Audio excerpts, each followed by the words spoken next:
What happens when Hollywood's most legendary tough guy walks into the lion's den of daytime television and refuses to back down from a confrontation that would make most celebrities run for cover? Well, you're about to find out.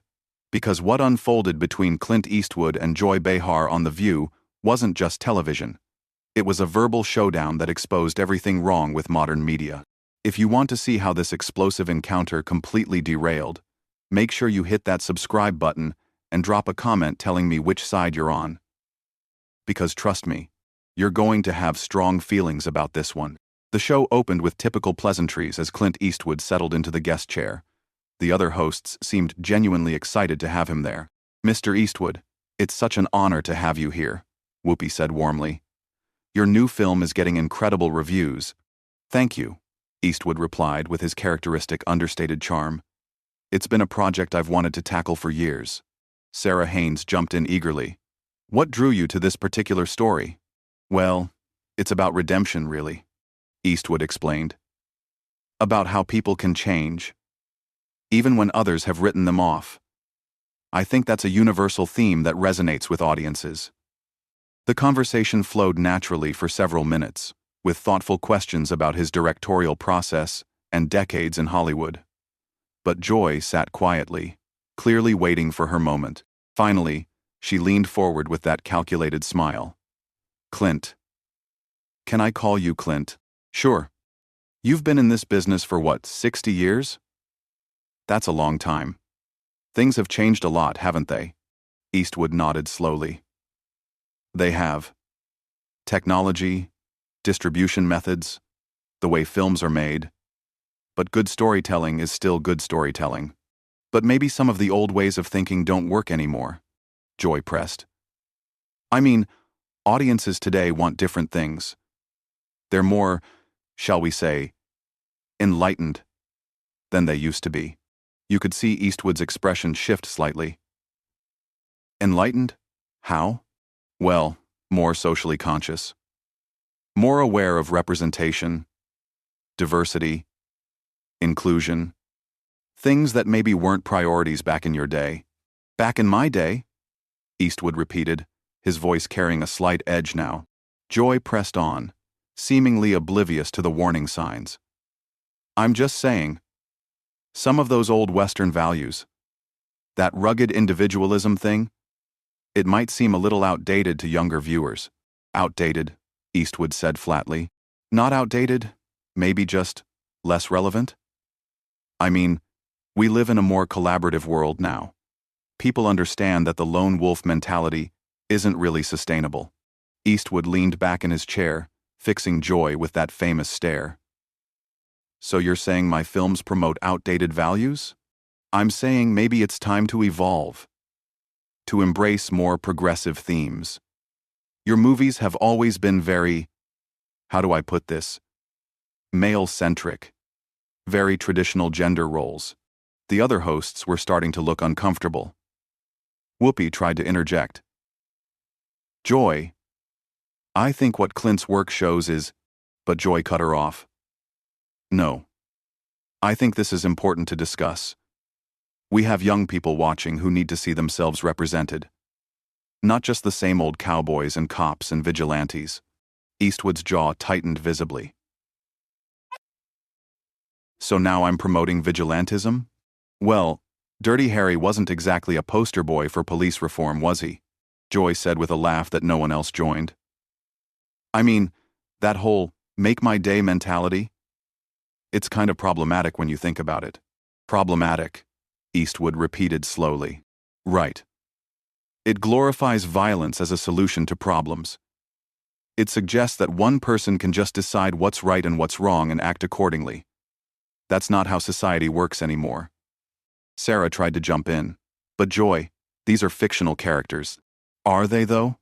Joy interrupted. "Or do they reflect the filmmaker's worldview? Because when you look at Clint's body of work, there's definitely a pattern there. Strong silent types who solve problems with guns. Not exactly the message we want to send in today's climate." Eastwood's voice dropped to that familiar gravelly whisper. "And what message would you prefer I send? Maybe something about working together, about understanding different perspectives, About the fact that not every problem can be solved by one person taking the law into their own hands. Ever. I see, Eastwood said quietly. So you think my films have been harmful to society? Joy shrugged. I think they represent a certain mindset that maybe we've outgrown as a culture. The whole strongman narrative, the idea that might makes right, that's not what those films are about, Eastwood replied, his control starting to slip just slightly. Isn't it, though? I mean, when Harry Callahan pulls out that magnum and threatens criminals, what's the message there? When the man with no name shoots first and asks questions later, what are we supposed to take away from that? Eastwood stared at her for a long moment. Have you actually watched any of my films? Of course I have, Joy said defensively. Because what you're describing sounds like you read the plot summaries on Wikipedia. Joy's face reddened slightly. I don't need to justify my viewing habits to you. No, but if you're going to sit there and tell me what my own movies are about, maybe you should actually understand them first. The tension in the studio was becoming palpable.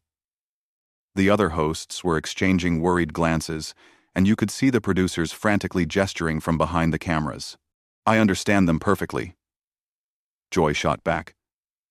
They're power fantasies for men who think the solution to every problem is violence. Eastwood's famous squint narrowed. Is that right? That's right. And maybe it's time for filmmakers to take some responsibility for the messages they're putting out into the world. Eastwood set down his coffee cup with deliberate precision, the small clink echoing in the suddenly silent studio. When he spoke, his voice carried that deadly quiet tone that had made villains tremble in a dozen westerns. Responsibility, he said slowly. You want to talk about responsibility? Joy, apparently mistaking his calm for surrender, smiled triumphantly. Exactly. Artists have a responsibility to... No. Eastwood cut her off, his voice still low but carrying an unmistakable authority. You want to talk about responsibility? Let's talk about the responsibility of a talk show host to actually know what she's talking about before she opens her mouth. Joy's smile faltered. Excuse me? You heard me. You sit there and lecture me about my films promoting violence. But you clearly haven't understood a single one of them. I understand them perfectly well, Joy snapped, her composure starting to crack. Do you? Because Unforgiven, which won me the Oscar for Best Picture, is entirely about the consequences of violence. It's about how killing destroys the killer as much as the victim. Did you miss that part? Joy shifted uncomfortably. Well, and Million Dollar Baby isn't about boxing. It's about dignity and sacrifice and what we owe each other as human beings. Gran Torino isn't about vigilantism. It's about redemption and understanding across cultural lines. But you wouldn't know that because you didn't actually watch them, did you? Of course I watched them, Joy insisted. But her voice lacked conviction. Really? Then tell me what happens at the end of Unforgiven. Joy opened her mouth, then closed it, clearly scrambling. Eastwood pressed on relentlessly. Or how about the outlaw Josie Wales? What's that one about? Since you're such an expert on my violent power fantasies. Look, I don't need to prove anything to you, Joy said, her voice rising defensively. No, you don't rather. But maybe you should prove something to your audience. Maybe you should demonstrate that you actually know what you're talking about before you go on national television and trash someone's life's work. Whoopi tried to intervene. Okay, let's maybe take this down a notch. But Joy was having none of it. I don't have to sit here and be lectured by someone who's clearly out of touch with modern values. No, man. Eastwood's eyebrows raised slightly. Out of touch? Lady, I've been making movies about racial reconciliation since before you knew what a talk show was. I've explored themes of redemption, justice, and human dignity in ways that apparently went right over your head. Oh, please, Joy scoffed. A few token minority characters doesn't make you progressive. The studio went dead quiet. Even the camera operators seemed to freeze. Joy had just crossed a line that everyone could feel but nobody wanted to acknowledge. Eastwood's voice dropped to barely above a whisper.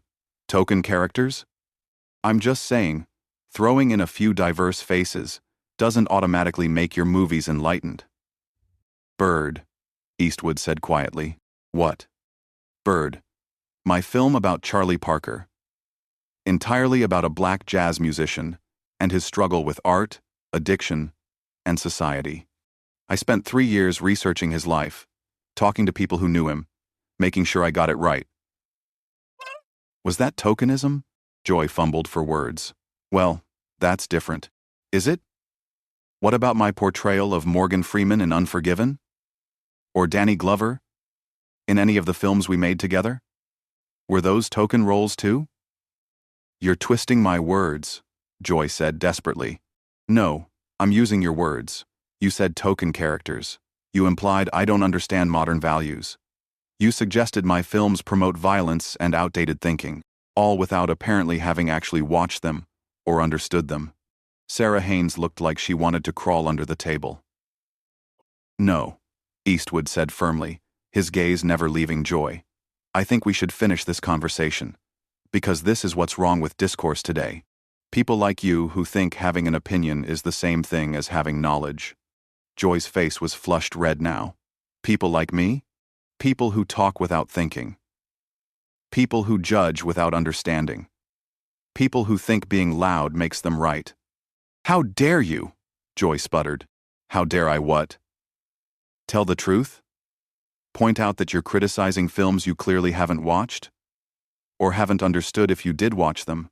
I don't have to take this from some washed-up actor who can't accept that the world has moved past his outdated machismo.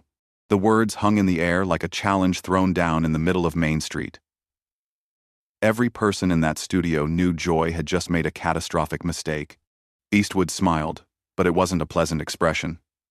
Washed up? I mean, when's the last time you made a relevant film? When's the last time you connected with audiences under 60? The Mule made over $100 million worldwide. I was 88 when I made it. American Sniper made over $500 million and was nominated for 6 Academy Awards. I was 84.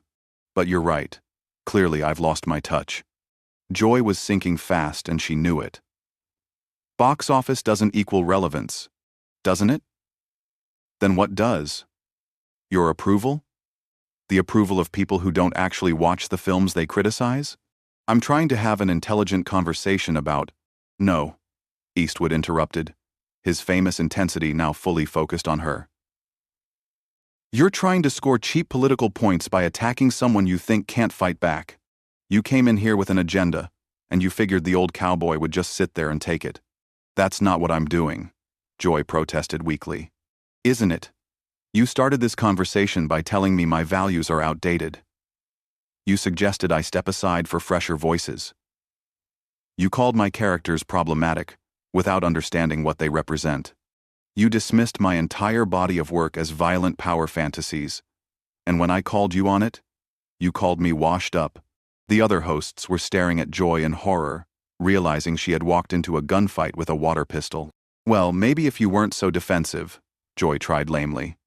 Eastwood leaned forward slightly, and his voice carried the weight of 50 years in Hollywood. Lady, I've been in this business since before you were born. I've survived studio heads, critics, changing times, and every trend that's come and gone. I've won Academy Awards, influenced generations of filmmakers, and created characters that are part of American culture. And you think I'm going to be intimidated by a talk show host who doesn't do her homework? Joy's mouth opened and closed like a fish gasping for air. Here's some free advice, Eastwood continued, his tone now almost conversational but no less deadly. Next time you want to ambush a guest, maybe watch their movies first. Maybe understand what you're talking about. Maybe show a little respect for someone who's earned it. Joy finally found her voice, but it came out as a croak. I don't think I have to listen to this. You don't think you have to listen to this? Eastwood repeated, his voice carrying that unmistakable edge that had made him a legend. Well, that's the problem right there, isn't it? Joy tried to regain her footing. I think we've gotten off track here. No, we're right on track. You don't think you have to listen because you've never had to be accountable for the things you say. You just throw out accusations and move on to the next topic. I'm not throwing out accusations. I'm having a discussion. A discussion requires two people who respect each other enough to engage honestly. What you're doing is called character assassination. Whoopi made one final attempt to salvage the segment. Maybe we should. But Eastwood held up a hand, without taking his eyes off Joy. No. I think the audience deserves to see this play out. They deserve to see what happens when someone decides to attack a guest based on ignorance and prejudice. Prejudice? Joy's voice shot up an octave. What are you talking about? What are you talking about? You prejudged my work. You prejudged my values. You prejudged my relevance. All without actually engaging with any of it honestly. That's the definition of prejudice. That's ridiculous. I can't be prejudiced against you. I'm what? White? Male? Old? So that makes it okay? Joy realized she was walking into another trap, but couldn't stop herself. That's not what I meant. Then what did you mean? Because it sure sounds like you think my age and background disqualify me from having an opinion about my own work. Look, all I'm saying is that perspectives change, and maybe it's time for some of the older generation to listen to younger voices.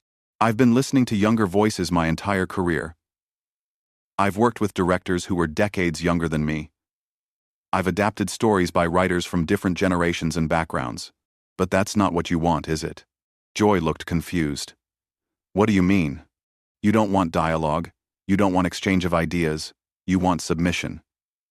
You want me to sit here and nod while you lecture me about how wrong I've been for the past 60 years. That's not true, isn't it? Because every time I've tried to explain what my films actually say, you've ignored it and gone back to your talking points. You're not interested in my perspective at all. Sarah tried desperately to redirect. Maybe we could talk about your upcoming projects. But Joy, apparently unable to help herself, jumped back in. I just think that public figures need to be more aware of their influence on society. Eastwood's laugh was sharp and humorless. My influence on society? Let me tell you about my influence on society. I've employed thousands of people over my career. I've told stories that have moved people, made them think, made them feel. I've created art that will outlast both of us. But art has consequences. Yes, it does. And the consequence of my art is that people remember what it means to stand up for what's right, even when it's hard. Even when people like you tell them they're wrong for trying. Joy's voice was getting shrill now. People like me? People who tear down instead of build up. People who think criticism is the same thing as insight. People who mistake cynicism for sophistication. I am not cynical. Aren't you? You've spent this entire interview trying to diminish my work, my career, my relevance. You haven't said one positive thing about anything I've accomplished. That's not journalism. That's just mean-spirited. The other hosts were now openly staring at Joy in disbelief. Even the audience seemed uncomfortable with how far she'd pushed this. I'm not being mean-spirited. I'm being honest. No, you're being hostile. There's a difference. Honesty would have been watching my films before you criticize them. Honesty would have been acknowledging that maybe, just maybe, a man who's been making movies for 60 years might know something about storytelling. Joy's last desperate gambit came out as almost a whine. Well, I'm entitled to my opinion. Yes, you are, but you're not entitled to have that opinion go unchallenged, especially when it's based on nothing but ignorance and spite. Spite? I don't have any spite toward you. Eastwood fixed her with that legendary stare. Then why did you invite me here? To promote my film? To have an interesting conversation about cinema? Or to try to score points by taking down someone you thought would be an easy target? Joy opened her mouth but no words came out. That's what I thought, Eastwood said quietly. You know what your problem is? You've forgotten that the person sitting across from you is a human being. You see me as a symbol, a target, a representative of everything you think is wrong with the world. But I'm just a guy who makes movies. But those movies have meaning. Yes, they do. They have more meaning than you'll ever understand. Because you've never taken the time to actually understand them. You've just decided what they must mean based on your own biases. The studio had gone completely silent except for the low hum of the cameras. Joy looked around desperately, as if hoping someone would rescue her from the hole she'd dug. Eastwood stood up slowly, his movement deliberate and final. "You know what? I think we're done here." "Wait, you can't just leave," Joy protested. "Why not? You've made it clear you have no interest in an actual conversation. You just want to lecture me about how wrong I am about my own life and work. But we're not finished." Eastwood looked down at her with something that might have been pity. "Yes, we are. This whole thing was finished before it started. Because you never intended to treat me with basic respect." He began removing his microphone, his movements calm and controlled. "You want some advice? Next time you have a guest on, try remembering that they're a person, not a piñata. Try learning something about them before you decide to attack them. And try showing a little humility when you're talking to someone who's accomplished more in their career than you ever will." Joy's face went through several shades of red. "How dare you? How dare I what? Tell you the truth? Point out that you've been rude and unprofessional? Lady, I've been in tougher spots than this. With people a lot scarier than you." He handed his microphone to a stunned production assistant and turned back to Joy one final time. "You know what the real tragedy is here? You could have had a great interview. You could have learned something. You could have given your audience something worth watching. Instead, you chose to be small." Joy was sputtering now, but no coherent words were coming out. Eastwood addressed the other hosts with a slight nod. "Ladies, it's been interesting." Then he looked directly into the camera, his voice carrying that familiar authority one last time. "Folks at home, I hope you got something out of this. Sometimes you have to stand up to bullies, even when they're hiding behind a microphone and a smile." And with that, Clint Eastwood walked off the set of The View, leaving Joy Behar sitting in stunned silence, while the other hosts scrambled to figure out how to end the most disastrous interview in the show's history. The cameras kept rolling for several more seconds, capturing Joy's shocked expression and the uncomfortable silence that filled the studio. When they finally cut to commercial, you could hear Joy's voice, smaller now and uncertain, asking nobody in particular, "What just happened?" What happened was simple. She picked a fight with the wrong man and learned the hard way that some legends became legends for a reason. So what do you think? Did Joy Behar go too far? Or was she just doing her job as a journalist? Drop your thoughts in the comments below, and make sure you subscribe for more stories that pull back the curtain on what really happens when the cameras are rolling.